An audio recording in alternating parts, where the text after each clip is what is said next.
देख रहे हैं फास्ट न्यूज हर पल, क्षेत्र की छोटी से बड़ी खबरें।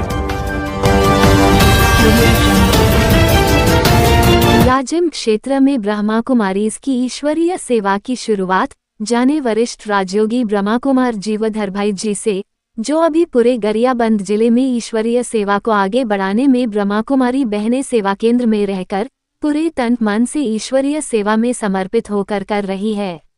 सन 1975 की बात है। मेरा लौकिक नाम जीवधर प्रसाद भारती, मैं गांव सुरसा बांधा का रहने वाला हूं। तो 1975 में मैं मैट्रिक पास करके निकला, फिर आगे की पढ़ाई नहीं हो पाई। फिर आजीविका के लिए कुछ करना चाहा, तो मुझे रेडियो रिपेयरिंग में बहुत रुचि थी।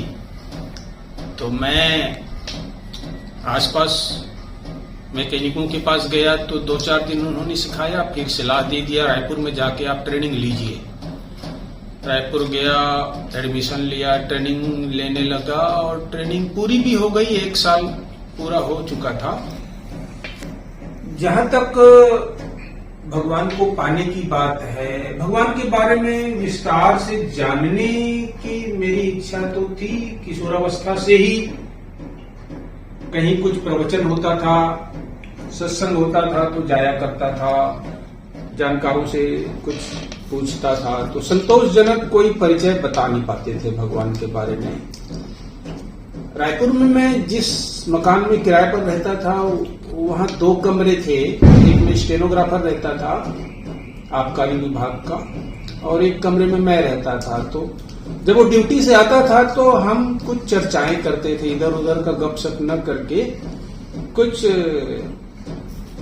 आध्यात्मिकता कह लीजिए, इसी विषय पर कुछ चर्चाएं किया करते थे।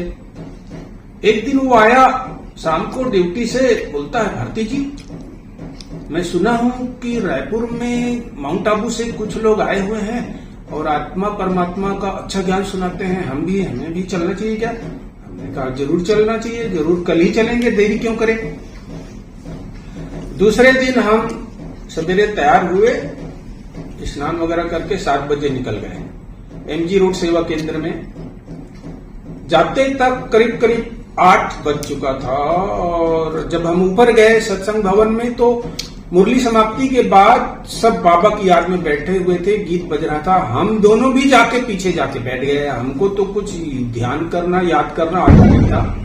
सब एकाग्र थे, पत्थर की मूर्ति की तरह बैठे हुए थे, और हम जाके बैठ गए, इधर उधर देख रहे थे बैठ के।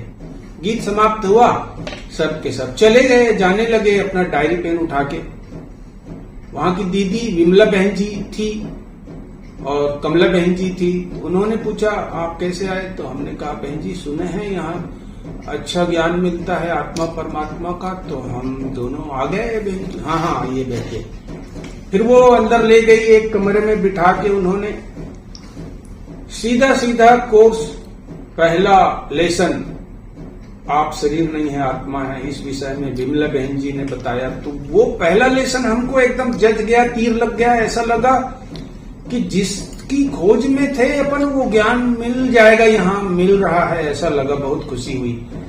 फिर विमला दीदी ने कहा रोज आइए 7 दिन तक इसी तरह से, थोड़ा थोड़ा यहाँ की बातों को सीखिए, समझिए, सुनिए।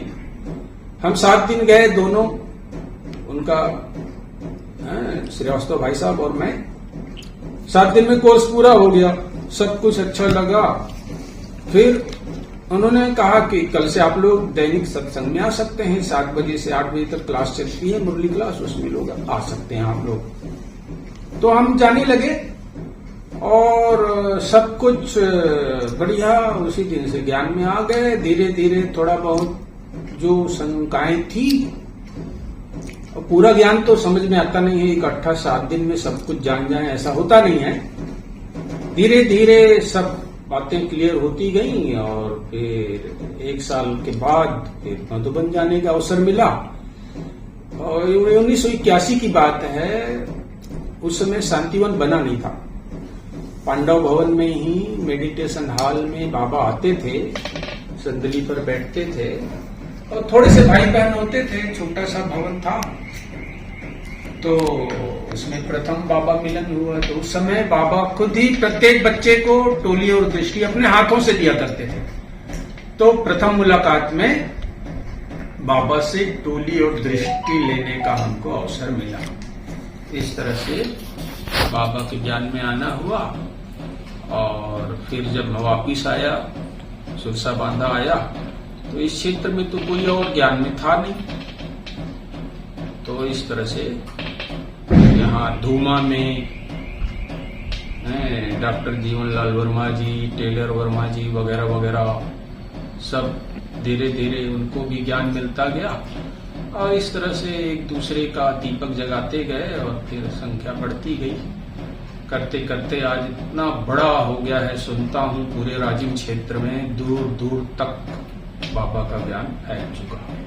अच्छा, ओम शांति।